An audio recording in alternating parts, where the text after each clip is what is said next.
వర్గీకరణ చేసి లెక్క గట్టి ఎవరికి ఎంత ఇవ్వాలో అంత చట్టం చేసి మంత్రివర్గంలో ఆమోదిస్తే ఇవాళ మా మాదిగ సోదరులు మాదిగ ఉపకులాలు కొంతమందికి కష్టం ఉండొచ్చు, కొంతమందికి నష్టం ఉండొచ్చు, కొంతమందికి ఇష్టం ఉండొచ్చు. కానీ సుప్రీంకోర్టు ఇచ్చిన జడ్జిమెంట్ ప్రకారం ఎస్సీ ఉపకులాల వర్గీకరణ చేసింది నేను కాదా? ఇవాళ నేను అడుగుతున్న మా ఎస్సీ సోదరులను, ఎస్సీ వర్గీకరణ చేసింది రేవంత్ రెడ్డి అయితే నరేందర్కు ఓటేయండి, నరేందర్ను గెలిపించండి. ఇవాళ నేను చెయ్యలేదు అంటే మోడీ మీకు చేసిండంటే మోడీకి ఓటేయండి. 12 ఏళ్ళు ప్రధానమంత్రిగా ఉన్న నరేంద్ర మోడీ కృష్ణమాదిగని కౌగిలించుకున్నాడు, కానీ మీ వర్గీకరణ సమస్యకు పరిష్కారం చూపించిండా అని నేను అడుగుతున్నా. మరి సమస్యకు పరిష్కారం చూపించిన నా వైపు నిలబడతారా, మీ సమస్యను జటిలం చేసిన బీజేపీ వైపు నిలబడతారా? మీరు ఆలోచన చేయండి అని మా మాదిగ సోదరులు, ఉపకులాల సోదరులను, మా దళిత సోదరులను నేను అడుగుతున్నా. మిత్రులారా, ఇవాళ ఆలోచన చేయండి. 10 నెలల్లో నేను చేసిన పనులను మీరు లెక్క కట్టండి. 12 ఏళ్ళు నరేంద్ర మోడీ పరిపాలనను, 10 ఏళ్ళు చంద్రశేఖరరావు పరిపాలనను మీరు అంచనా వేయండి. ఇవాళ ఈ సమస్యలన్నిటిని దృష్టిలో పెట్టుకొని ఇవాళ నాకు అండగా నిలబడడానికి, నాకు తోడుగా ఉండడానికి శాసన మండలిలో మీ పట్టభద్రుల సమస్యల్ని ప్రస్తావించడమే కాదు, ప్రభుత్వం దృష్టికి తీసుకొచ్చి బాజాబ్తా ముఖ్యమంత్రి దగ్గరికి నరేందర్ రెడ్డి కాగితం పట్టుకొని మిమ్మల్ని చేయి పట్టుకొని వచ్చి మీ సమస్యలు పరిష్కరిస్తాడు. ఇవాళ మీ చేయి పట్టుకొని మీ సమస్యలు పరిష్కరించేటోడు మీ ఎమ్మెల్సీ కావాలన్నా, మీరు ఓటేసిన తర్వాత దొంగకు దొరకకుండా తుపాకీ గుండుకు అందకుండా పోయేటోడు మీకు ఎమ్మెల్సీ కావాలన్నా? మీరు ఆలోచన చేయండి మిత్రులారా. ఇవాళ మీరు ఆలోచన చేయండి. ఈ ఓట్లు ఆషామాషి ఓట్లు కాదు. ఒక ఎమ్మెల్సీ గెలుపు ఓటమితోని, ఎమ్మెల్సీలతోని ప్రభుత్వం మనగడికి ఏం ప్రమాదం లేదు. నరేందర్ గెలిచినా గెలవకపోయినా నా ప్రభుత్వానికి వచ్చిన ప్రమాదం ఏం లేదు. కానీ నరేందర్ రెడ్డి ఓడిపోతే మీ సమస్యల్ని పరిష్కరించేవాడు, మీ తరఫున మాట్లాడేవాడు, మీ తరఫున ఈ ప్రభుత్వంతో చర్చించేవాడు లేకుండా పోతాడు. అది మీకే నష్టం జరుగుతుంది తప్ప మీకు లాభం చేకూర్చదని చెప్పి నేను ఈ సందర్భంగా తెలియజేస్తున్నా. మీ సమస్యలకు శాశ్వత పరిష్కారం చూపించాల్సింది తెలంగాణ రాష్ట్ర ప్రభుత్వం.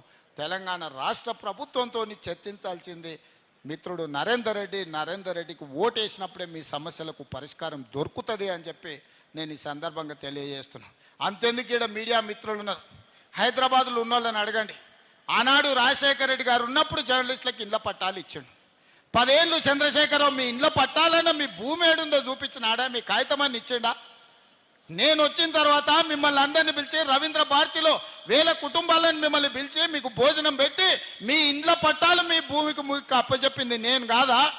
10 ఏళ్ళు చంద్రశేఖరరావు మీ ఇండ్ల పట్టాల గురించి కాదు, మీ ఆరోగ్య భద్రత కార్డు గురించి కూడా ఇవ్వలే. కోవిడ్లో మీ జర్నలిస్టులు చచ్చిపోతే పట్టించుకున్న పాపాన వల్లే ఢిల్లీలో ఉన్న మీ జర్నలిస్టులకు ఆరోగ్య భద్రత కార్డు కూడా ఇవ్వకపోతే జర్నలిస్టుల సమస్యలు పరిష్కరించాలని మిమ్మల్ని పిలిచి మాట్లాడి మీ భూమి మీకు అప్పచెప్పింది నేను కాదా మిత్రులారా? ఇన్ని పనులు 10 నెలల్లో నేను చేస్తే ఏమి చేయలేదు రేవంత్ రెడ్డి అని బండి సంజయ్, కేటీఆర్ ఇద్దరు కలిసి నోటుకొచ్చింది మాట్లాడుతున్నారు.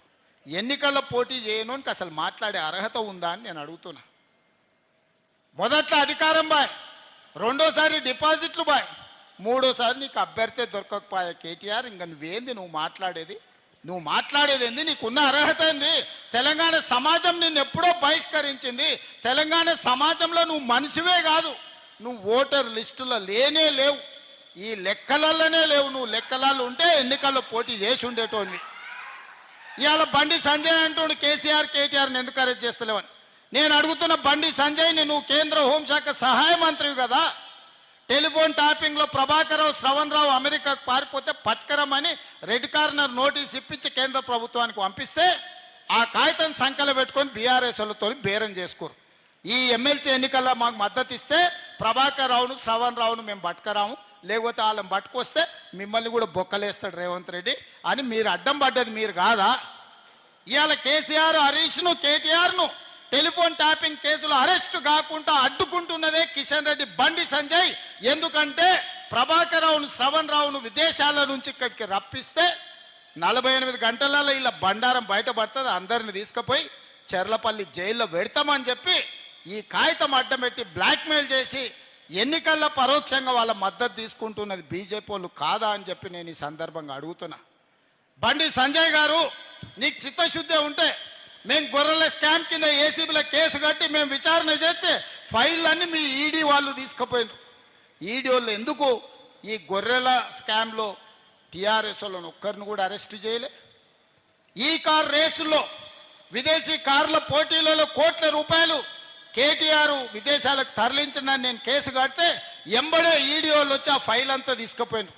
ఎందుకు ఈ కార్ రేసుల్లో కేటీఆర్ను ఈడీ వాళ్ళు అరెస్ట్ చేయలేదని నేను అడుగుతున్నా. టెలిఫోన్ ట్యాపింగ్లో ప్రభాకర్ రావును నిన్న మనం టీవీలో